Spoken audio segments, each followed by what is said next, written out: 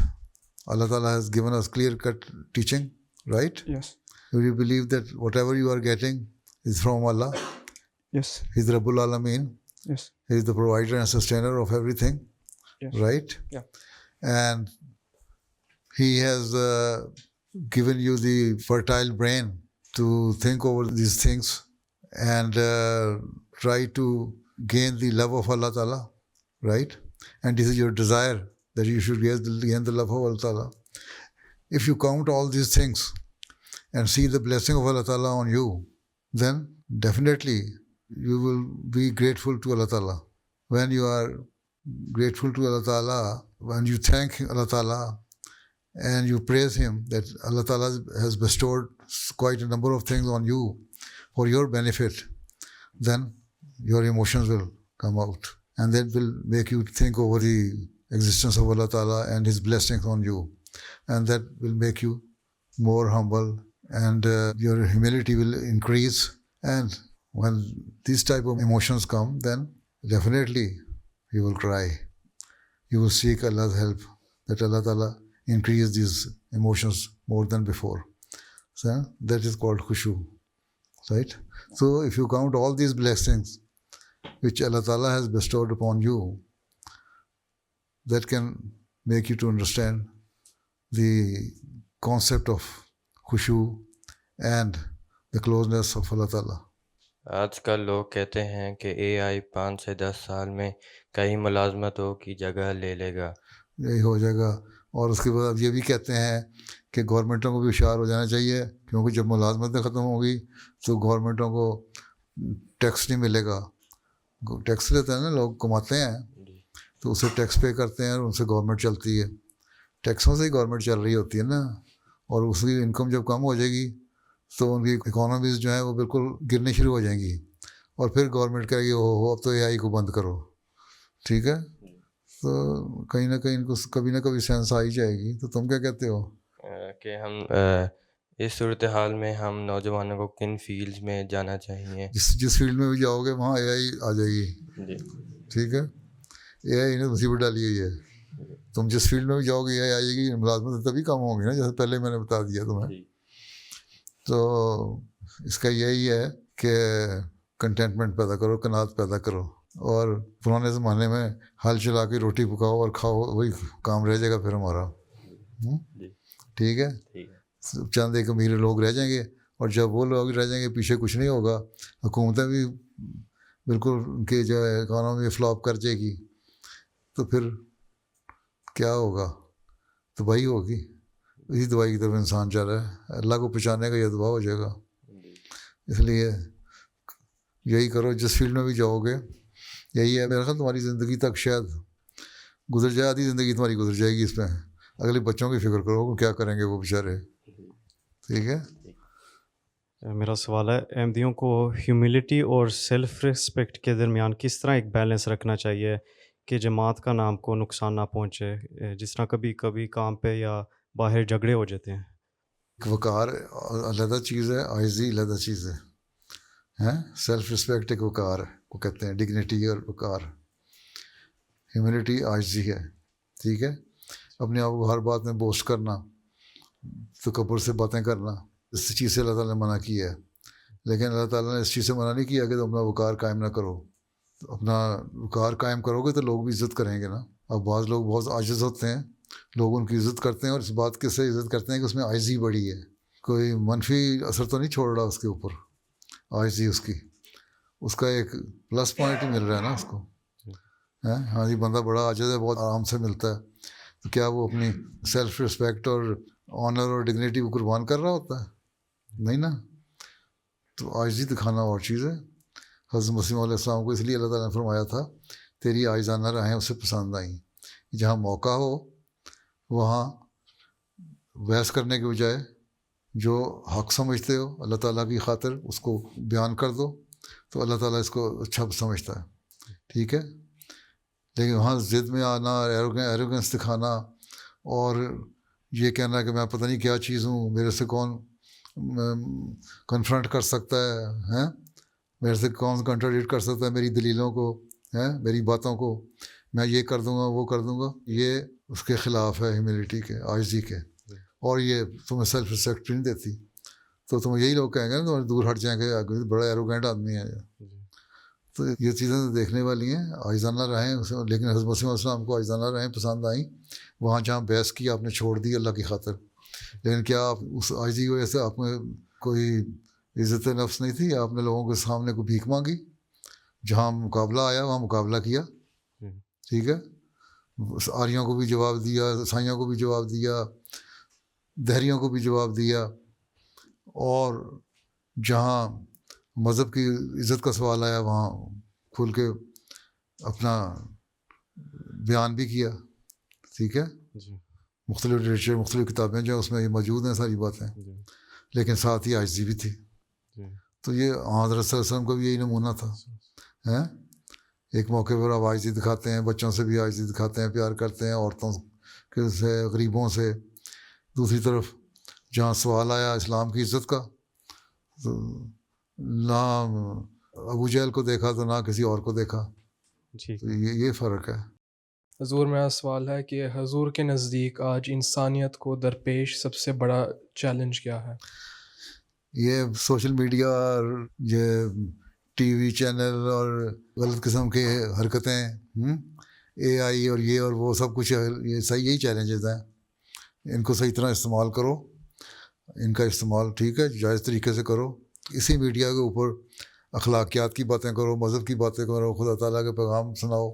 تو یہی اس کا توڑ ہے ان چیلنجز کا, کہ تمہارے اخلاق بھی درست رہیں گے, تمہارا مذہب بھی درست رہے گا, اور لوگوں کو اویئرنیس بھی ہو جائے گی کیا چیز ہے, اس کا صحیح استعمال بھی ہو جائے گا. اس سے چھٹکارا تو ملنا کوئی نہیں ہے. تو اس کو صحیح استعمال کرنے کے لیے احمدی ہیں جو ان کو صحیح استعمال کریں, اور خدا تعالیٰ کی تعلیم اور اس کے احکامات کے مطابق اسی پہ ایسی چیزیں ڈالیں جو لوگ صرف ان برائیوں کو نہ دیکھتے رہیں بلکہ تمہاری اچھائیاں بھی دیکھتے رہیں. اور یہی ہے کہ اس کو تم کاؤنٹر کر سکتے ہو. جو غلط قسم کے چیلنج ہیں, اخلاق جو خراب کرنے کی جو کوششیں ہیں, اور یہی بہت بڑے چیلنج ہیں, ان کو ہم توڑ کر سکتے ہیں, کاؤنٹر کر سکتے ہیں. ٹھیک ہے. As the mulaqat concluded, the Khuddam were blessed to have a picture with Hazrat Amir al-Mu'mineen and received the gift of pens. Two Khuddam, who had received medals for academic excellence, requested Hazrat Amir al-Mu'mineen to award them the medals. تو یہاں ملا تھا یا وہاں؟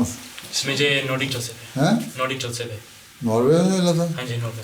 تمہیں پاکستان سے ملا؟ جی, اسلام آباد پاکستان. اس کا تو سونے کا ہے, تمہارا تو جعلی ہے. یہ جو 10 گرام سونا ہے اس کے اندر, اس میں نہیں ہے میرا خیال ہے. میرے لیے تو بس سونے کے برابر ہی ہے. بس اصل چیز.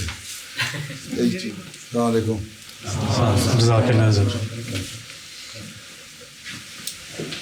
On Wednesday, a delegation from Indonesia had the honor of having a mulaqat with Hazrat Khalifatul Masih.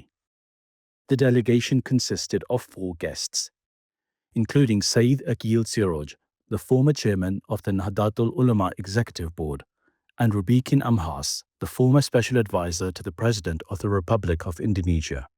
بڑی خوشی ہوئی آپ کو مل کے. آپ ماشاء اللہ ریلیجس اسکالر بھی ہیں, پروفیسر بھی ہیں, اور جماعت سے اچھے تعلقات بھی ہیں، اور یہی چیز ہے انسانیت کی بنیاد، کہ تھوڑے سے اختلافات بھی ہوں تو انسانیت کے ناطے، اللہ تعالیٰ کی مخلوق ہونے کے ناطے، اشرف المخلوقات ہونے کے ناطے ہم ایک دوسرے سے پیار محبت کا سلوک کریں۔ اور اسلام یہی تعلیم دیتا ہے انسان کی قدر کرنا، کہ انسانیت جو ہے وہ بنیادی چیز ہے۔ اسلام کی تعلیم بھی یہی ہے۔ جس طرح ایک حدیث میں آتا ہے، ایک جنازہ گزر رہا تھا، حضرت صلی اللہ علیہ وسلم اس سے استقبال کے لیے کھڑے ہو گئے، تو ایک صحابی نے کہا حضور یہ تو یہودی تھا، تو آپ نے فرمایا یہ انسان نہیں تھا، اس کا ادب کرنا چاہیے۔ اصل چیز تو انسانی قدریں ہیں۔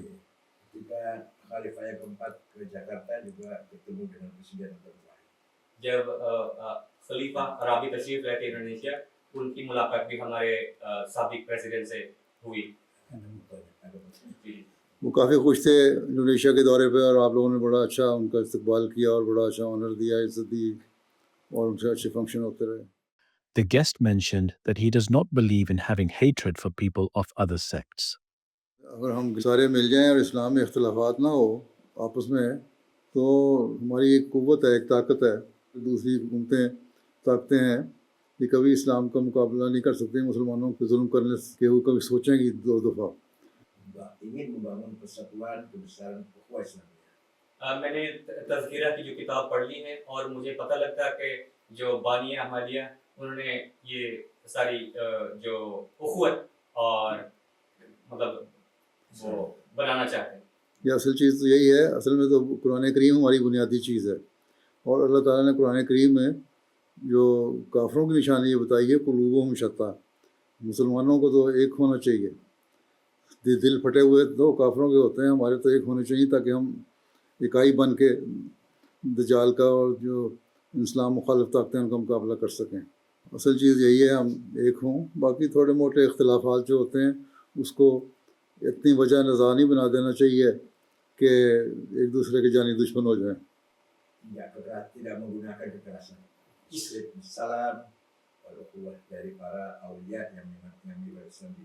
اسلام کی جو پہلی دفعہ آئے تھے انڈونیشیا، وہ بھی پیار محبت سے پھیلا، نہ کہ بالکل۔ سختی سے۔ اور اب اس وقت انڈونیشیا جو ہے مسلمانوں کی تعداد کے لحاظ سے بڑی حکومت ہے اور بڑا ملک ہے، اس لیے آپ لوگوں کو تو اپنا بڑا کردار ادا کرنا چاہیے، دنیا کو اپنے پیچھے چلانا چاہیے۔ کوئی ایک میسج جائے دنیا کو کہ مسلمان ایک ہیں، تو پھر اس قسم کی سوچیں رکھنے والے جو لوگ ہیں وہ اپنی خوف سے نہیں تو کم از کم اپنی سوچوں کو بدل کے رہیں گے۔ یہی تعلیم دیں یہاں کہ ہمیں اپنا اسلام کا جو تعلیم، حقیقی تعلیم کا نمونہ ہے نا، وہ دکھانا چاہیے ہر مسلمان کو۔ باقی چھوٹے موٹے اختلافات اگر ہمارے ادھر دوسرے مسلمانوں کے درمیان ہیں تو کوئی ایسی مسئلہ نہیں ہے، ان کو حل کیا جا سکتا ہے۔ آخر ہم ایک اللہ کی عبادت کرنے والے ہیں، ایک رسول صلی اللہ علیہ وسلم کو ماننے والے ہیں، ایک قرآن کریم کو ماننے والے ہیں، آخری شریعت کتاب مانتے ہیں، تو پھر اگر دوسرے اختلاف ہیں تو اس کو ان کی خاطر ختم کر دینا چاہیے۔ قرآن شریف میں اللہ تعالیٰ نے یہ فرمایا ہے کہ جو تعالیٰ علی کلمۃ سواء بیننا وبینکم، جو کلمہ ہے ہمارے اور تمہارے درمیان، وہ اللہ تعالیٰ کی ذات ہے، کہ شرک نہیں کریں گے۔ اس پہ اہل کتاب کو جب یہ کہا ہے تو ہم مسلمان تو پھر اکٹھے ہونا چاہیے، اور اس کو رحمت بنانا چاہیے، زحمت نہیں بنانا چاہیے، اس سے ترقی ہوتی ہے۔ تو بہرحال اتنے بڑے جو فالوئنگ ان کی ہے، اللہ تعالیٰ ان سب کو توفیق دے کہ ان کے جو یہ باتیں ان کو بتاتے ہیں ان پہ وہ عمل بھی کرنے والے ہوں، اور حقیقی اسلام کی تصویر پیش کرنے والے ہوں۔ اگر ان جیسے پرامن لیڈر دنیا میں پیدا ہو جائیں، اسلام کی حقیقی تعلیم بتانے والے دوسرے علماء بھی، تو اسلام کی جو غلط تصویر دنیا میں پیش ہوئی ہے وہ ختم ہو جائے۔